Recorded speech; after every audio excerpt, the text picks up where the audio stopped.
G'day, I'm Paul McNamara. This is the online version of a presentation I'm doing on the 22nd of November at the local member meeting for the Australian Clinical Supervision Association. So this is the first local members meeting we've had here in Cairns, and Giselle Rossini was nice enough to ask me to be the first guest speaker, which was very flattering. But I am feeling a bit like a dill about that and got a little bit of imposter syndrome going on, mostly because I think this presentation that I'll be doing, Nurturing the Nurturers, is really probably more at an introductory level to clinical supervision, or an early part of the clinical supervision spectrum of skills, whereas I know there'll be some people in the room at the time of the presentation who have got great skills in clinical supervision. So I'm a little bit nervy about dumbing it down. Nevertheless, let's crack on and get this thing done. My day job is here at Cairns Hospital, and I provide mental health support and education and treatment in the general hospital. So I'm a mental health nurse by trade, but the only ward in the hospital I am unlikely to go to on any given day is the mental health unit. They've got mental health staff down there, they don't need them, but there's not that many mental health clinicians wandering around in the medical and surgical wards of the hospital. So that's what I cover. And I guess while I'm there, I noticed that the nurses and the doctors and the allied health staff, and often the admin staff too, not only do they go about their jobs, their tasks of their jobs, but they also do some emotional labour. And I guess it's around that I've really developed an interest in clinical supervision. In hospitals, some really groovy things happen, but some tragic things happen too, like people will have cardiac arrests. And when somebody has a cardiac arrest in the hospital, they make a MET call, a medical emergency team is the MET part, and there's lots of dashing about the place, doing things like CPR and running tests and getting IV lines in and blah, blah, blah. And sometimes you'll hear some people, a little bit jokingly, but also half seriously, say, the first thing to do in the event of an arrest is take your own pulse.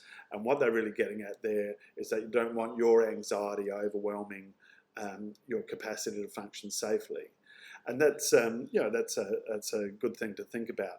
And I think for me in my role and for a lot of what we do, the thing if we should be checking on isn't always the patient's pulse, our own pulse, but it should be on our CAM transference, particularly if we're finding ourselves feeling fatigued or a bit cranky or just overwhelmed on a day at work. And it's really important, I think, to act a bit like what the MET team guys might say, the first pulse you take is your own. And for us, I think sometimes the first feeling we should sort of check in is our own. Are we in the right headspace to be helping this person or this situation? A good way to understand patient-centred care is via this. This is called the, what did he call it? Anyway, the care in, crap out model of care from a bloke called Ian Miller, who was a nurse educator and clinical nurse down in the emergency department of Canberra Hospital. And I think he borrowed this model a bit from a psychologist who survived cancer. But anyway, they're both talking about the same thing, which is if you're in the middle, if you're the patient, you get to have all the care come towards you, and the people around you need to expect some crap to come out, some emotional crap. Sometimes it's, well, feces, but we're really talking here about emotional crap coming out. And then the next layer around the patient, the family and close friends, they too might need some care coming in towards them, and they too might need an avenue for their crap to come out. And hopefully their support network, extended family, other friends will help out with that. The next ring around are the clinicians, the nurses, the doctors, allied health staff, and we too need to be sending care in through those three circles towards the patient and accommodate, contain, hold, contain, manage, rearrange the crap that comes out. And hopefully, this is where clinical supervision comes in, hopefully there'll be other clinicians who will do the same for us. We'll send some care coming our way and allow the crap to come out. And I think of clinical supervision as that kind of thing. We, the clinicians, are getting some care coming towards us and allowing some crap to come out so we can do the same for others. That's the basic model. Is that important, or is it self-indulgent? I am going to show you a shocking graph and tell you it's important. So have a quick look at this. Boys are blue, girls are green, everybody knows that. And we'll just work our way on the females first. So we're looking at those green things, and we'll start on the right of the screen there.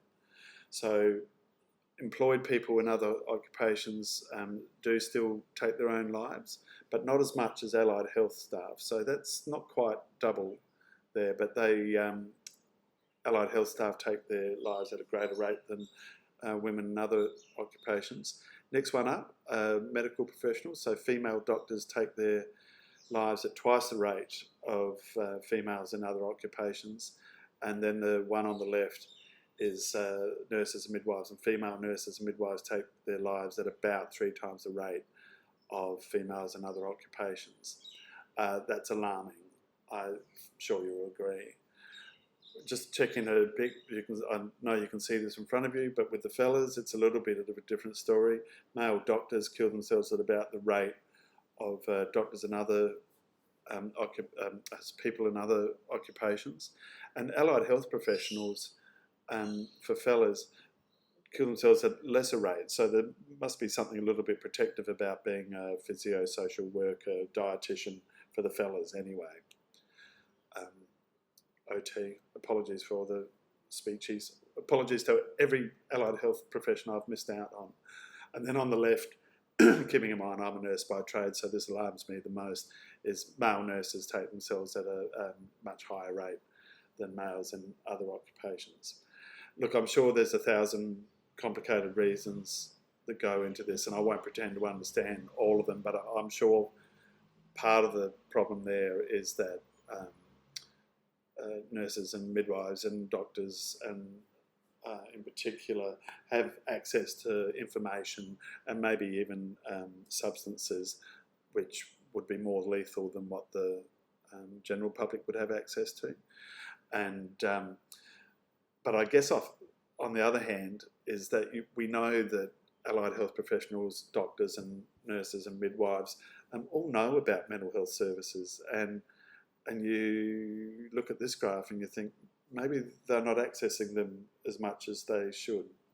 But anyway, it's alarming, and I look at this graph and look at this data, and I think it's really important that we take some time to look after ourselves. That's heavy. I'm just going to lighten it up now. So gather round, kids, while Uncle Paul tells you a little story.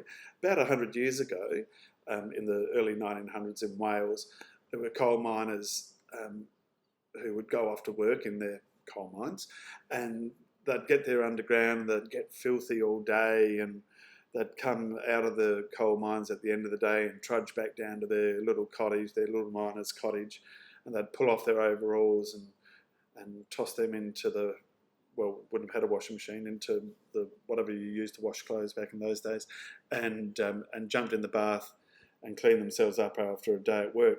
And then a few of them got together and eventually said to the boss, you know, boss, we get dirty on your time, we get dirty making money for you, we get covered head to toe in coal dust and crap, and we sweat and everything, and then we go home at the end of the day and have to do a second shift just about to clean up my clothes and to clean myself up. And well, you reckon we get dirty on your time, we probably should get cleaned up on your time.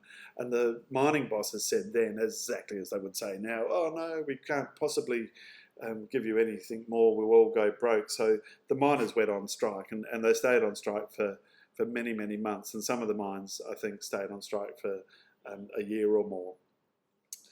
Eventually, things changed, and it became enshrined in mining, in the mining industry, that the miners would provide what's called the pit head baths for their staff. So at the end of your shift, before you go home, you can have a shower, get yourself cleaned up on the boss's time, using the boss's hot water. You can dump your overalls there in the corner and the boss will get them sent off to get cleaned up, and you'll have a fresh pair of overalls waiting for you at the beginning of the shift the next day. And that's the model that's been used in mine. So this industry, with its big, bulky, buffy reputation, is probably doing a better job of looking after their employers than some of the more namby-pamby industries like healthcare.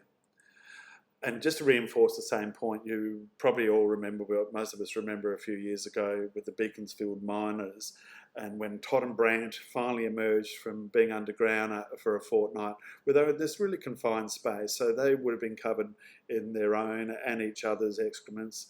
They would have been sweaty and hot. They would have been dirty from just being in the mine themselves, so they would have been a real mess. But they didn't emerge into the public view until after they'd had showers. I think one of them shaved, the other one left a beard on, and they changed clothes, and then they came out and clocked off and got hassled by Koshi. But it's really important that they clocked off. They got cleaned up on the boss's time, and then they clocked off. And I think that's a really good model. So those of us in healthcare, we don't tend to get too covered in coal dust or the grit and grime of other mines like these guys did, but we do emotional labour, and we do get covered in the emotions of others. And I think what I envisage clinical supervision as doing is being a way to wash off some of the dirt and the grime of the emotional labour that we do. So from the budget perspective, you can imagine people saying, we can't afford to spend money on clinical staff sitting around talking, thinking and reflecting. But there's really good evidence around clinical supervision as being a factor in there being better care and safer care. So the best way to counter the budget argument is to come back with a quality and safety perspective, which is we can't afford not to have clinical staff sitting around talking, thinking and reflecting on what they do, because clinical supervision does improve the standard of care. It cuts down not just on practical things like sick leave, which the organisation might be keen to know about, but it also cuts down on negative counter-transference. Staff satisfaction goes up, patient satisfaction goes up. It's got some really good evidence behind it. Just going to switch metaphors now. I love the Adelaide Crows, and these two photos are of the male and female 2017 teams.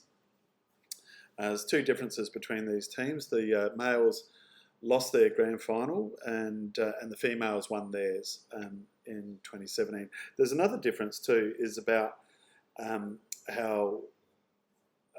how they're paid. And so this guy here, Richard Douglas, he's a really good footballer. I really like him as a football player. His dad is a mental health nurse. I met him briefly after the 2017 grand final. He wasn't great company then. He was feeling a bit down the dumps. And this lady here, she is Denny Varnigan. I might have mispronounced that. And Denny is a general nurse at the Queen Elizabeth Hospital down in Adelaide. She works with my sister-in-law.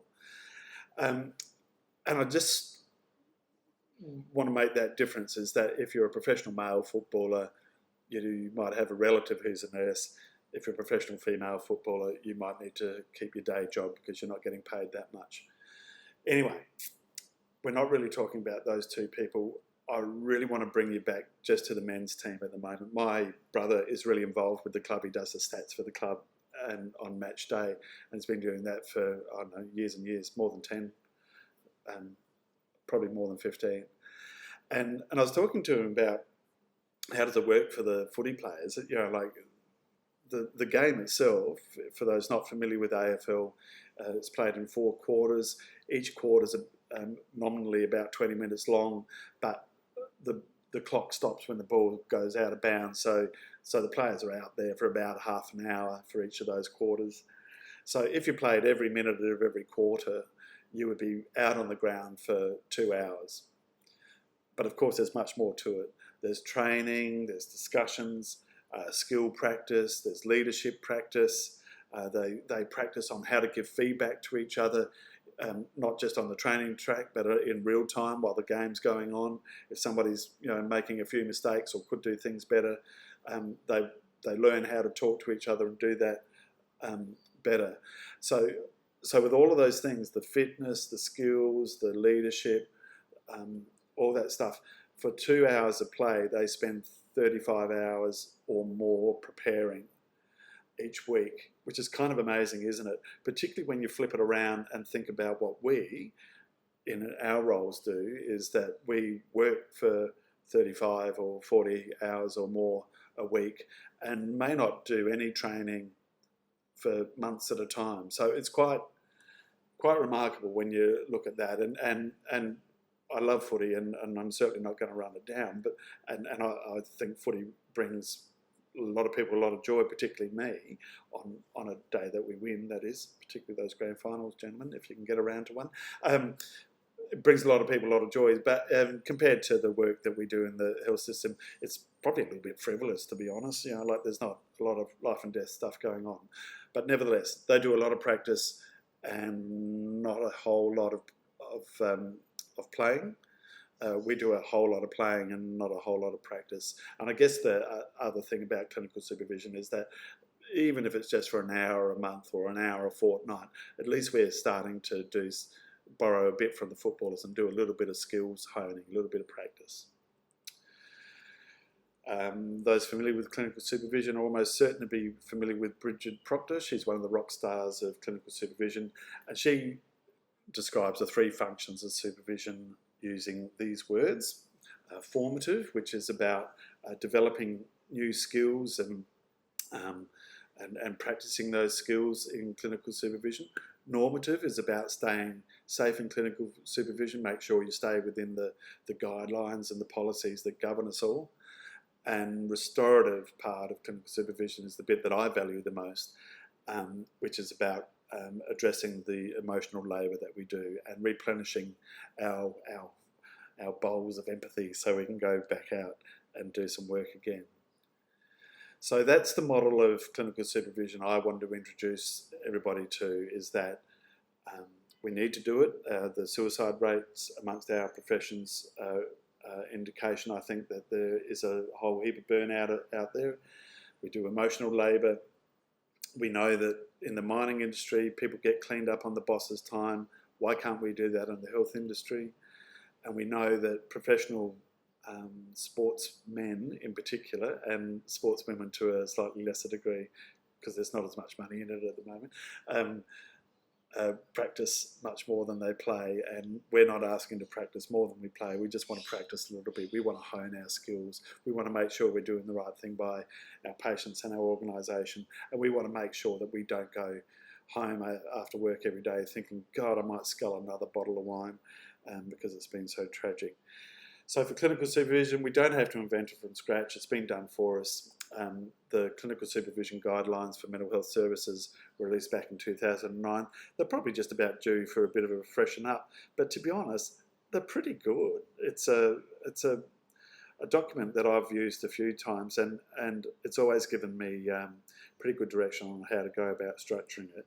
So if you aren't in clinical supervision already and don't know how to go about it, you could do worse than finding that document on the Queensland Health website. That's all I've got to say for this presentation. I hope it makes a little bit of sense on the video version, and we'll see how we go from there. Cheers.